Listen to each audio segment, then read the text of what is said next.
So today is September 30th, 2020, and we learned last night that Rocco Prestia, the original bass player for Tower of Power, passed away on the 29th. And so we're going to do a little eulogy to Rocco today. And he was a unique individual in so many ways. He was a pioneer in playing bass and was admired internationally for his style and approach and his funkability. And, famous bass lines like "You Got the Funkifies," of course, "What Is Hip?" And one of the more unique bass lines was in Soul Vaccination.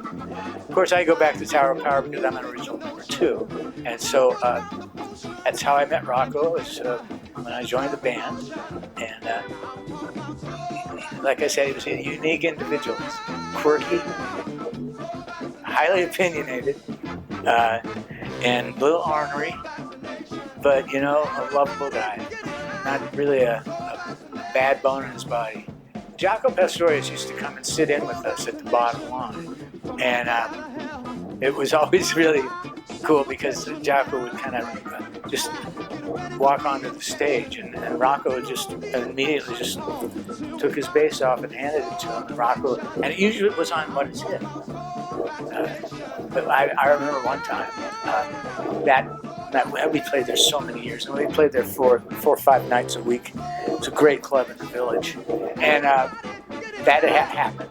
And Rocco handed Jaco his bass. Jaco played for a little while, and I remember then the audience applauded when Jaco started playing, and then they applauded for him when he finished, and then when Jaco handed back Rocco the bass, the place really roared because they really, even if it was Jaco Pastorius, it wasn't Rocco. We were big on the fair circuit, the California County Fair Circuit. In the years, over the years, you kind of go up, and that's a circuit that you do every summer. And eventually, we got to the state fair in Sacramento. That was a big deal for us, but we would always play every year. It seemed like we'd play the Sonoma County Fair, and Rocco's family, they're from up there in Sonoma County, and so they would come to the show, and it'd be his mom and his stepdad, and I think his little brother, but we knew, every time we played the show, his mom and stepdad would stay by the side of the stage in the green room, in the area where we, there's refreshments and sodas and beer. Every time we'd come off the stage after the show, and there was no more beer left. His mom and dad drank all the beer. So it was like we had to I don't know, you kind of shrug your shoulders. It is kind of funny. But, and Rocco, he's a man of few words, and he would just kind of,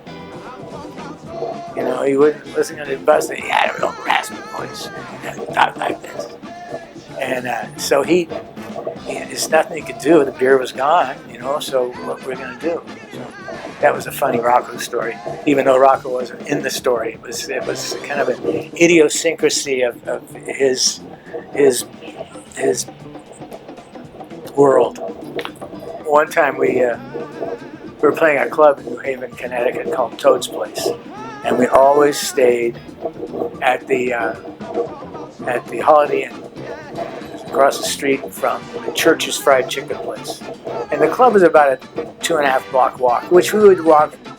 We'd have a tour bus, but we'd leave the tour bus there, park in front of the club, and walk back to the hotel, and then walk back over to the gig after sound check, and to go back to the gig. So Rocco was always late getting down to the lobby for the lobby call to hit the road, and it was happening more than often, more than not, and so we it was kind of getting a little out of hand. So we figured, well, you know, we're on our way to Hartford. It's just up at I-95. So we'll fix his wagon. We left him at the hotel. And he had, and you know, there was no cell phones in those days. You couldn't call.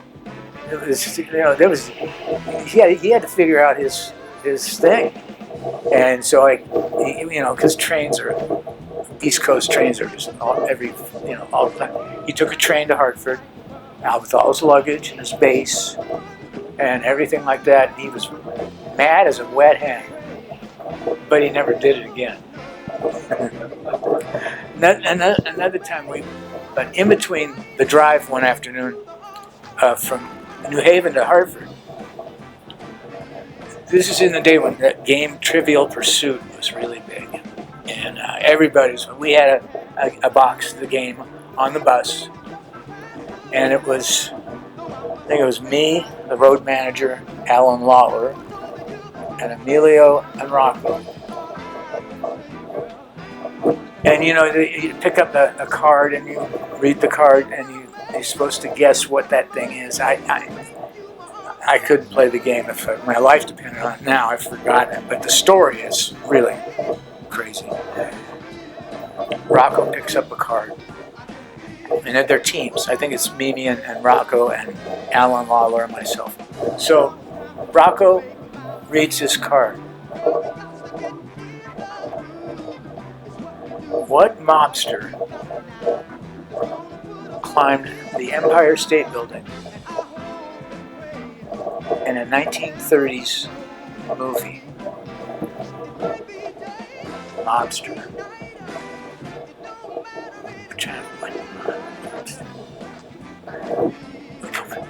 Look at each other.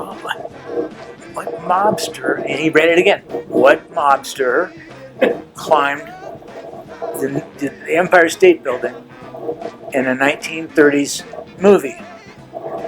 And once again, we're baffled. Oh, did I say mobster? I meant monster. So obviously King Kong, but you know, it was just one of those things. He had his demons, but he had his innocence, and it was, you know, he was a charming guy. He was very charming.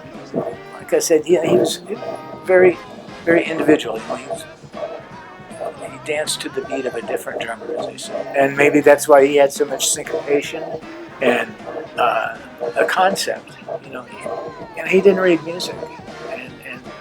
So, and his influences were James Jamerson and all that Motown stuff, but he was truly an individual. I saw a T-shirt that said McCartney, Clark, Rocco, somebody else, and Pino. I don't know who Pino is.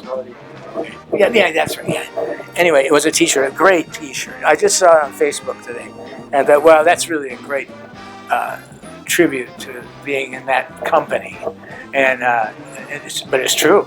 I mean, he really was a legendary bass player. Authenticity and the sound of Tower of Power. Rocco was the foundation.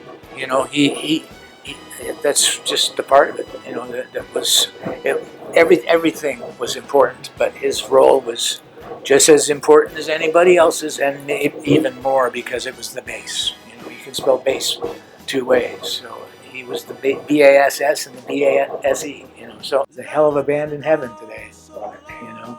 Mick's up there too with the Mick Gillette. So, you know, rest in peace. Lord, I know it will, but the waiting seems so